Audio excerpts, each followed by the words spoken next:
My name is Gary Wenner, My name is Heidi Hooper. and I'm up for the 2018 Northern Ohio Leukemia and Lymphoma Society Man of the Year. The Leukemia and Lymphoma Society Man and Woman of the Year is a 10-week philanthropic fundraiser. Your candidates are nominated by someone in the community, and then you build a team and get your team members to help fundraise. It can be as simple as just asking for money or creating events, and I am doing both of that. We've been raising money out at public events, on my radio station, WIXY 1260 online. We gave away a laptop computer, and the proceeds went to the cause. We were asking for just general donations, and we got a lot of those. Corporate matching gifts, we're looking for those. I'm working on another event coming up here later this month to try to raise money and raise awareness. And I'm just putting my page, my fundraising page out where everyone can see it. I'm just trying to raise awareness of the cause and get people to donate as much as, no donation's too small. After being nominated, I spoke with a number of people that had already been a candidate, somebody else that's on the board of LLS.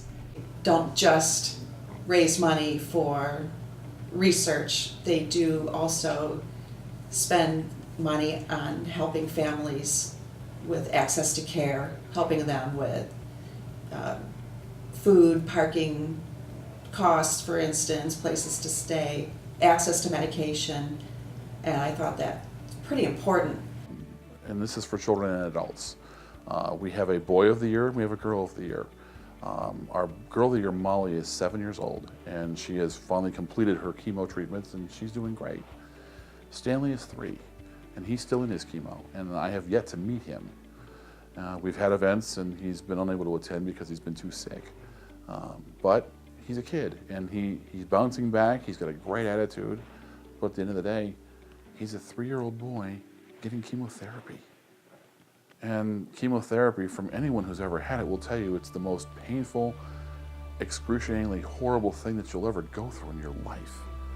And he's 3 and going through it. That's awful. Let's beat this. Almost exactly a year ago, I had a friend pass away, and at about Christmas time, he thought he had a cold, and it didn't go away. And then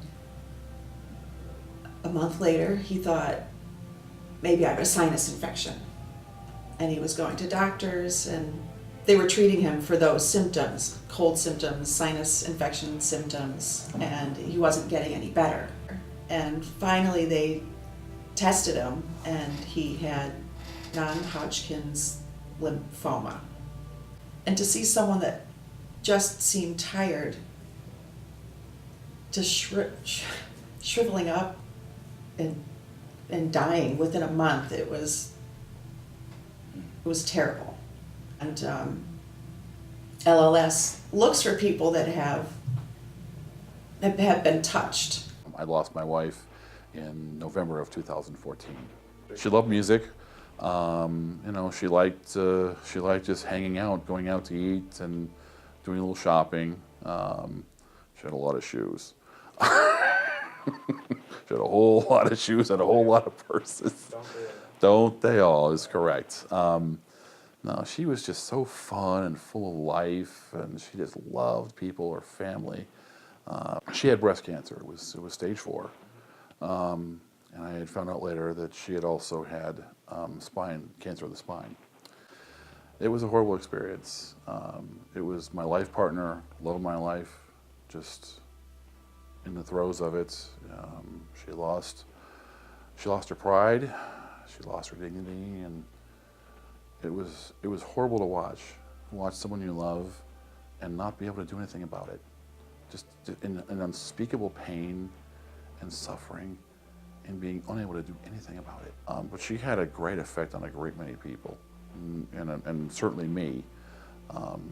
She changed my life, and she made me the person I am today.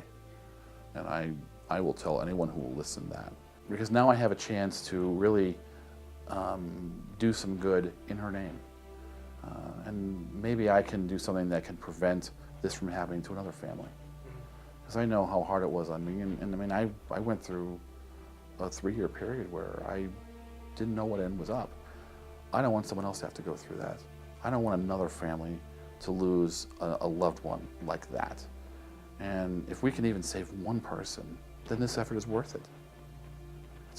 Just saying what I was doing, people would come up to me and say, "Oh, my mother died of leukemia, I'll help you."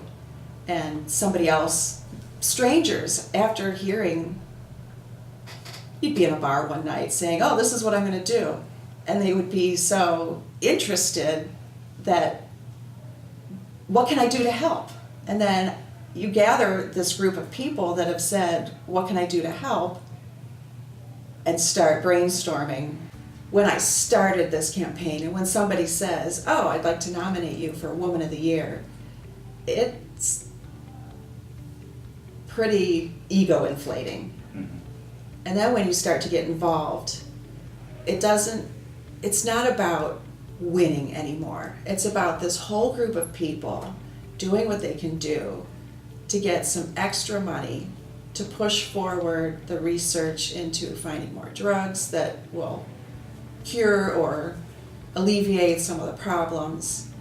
And at the end of the day, it's everyone working even though we're in competition, it's everyone working together for that end goal.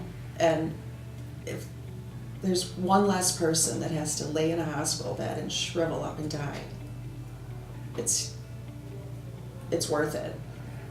I feel like I'll suck it up, I'll make it work, and I can raise awareness, and I can do some things. I can do more for someone else than I was able to do for her.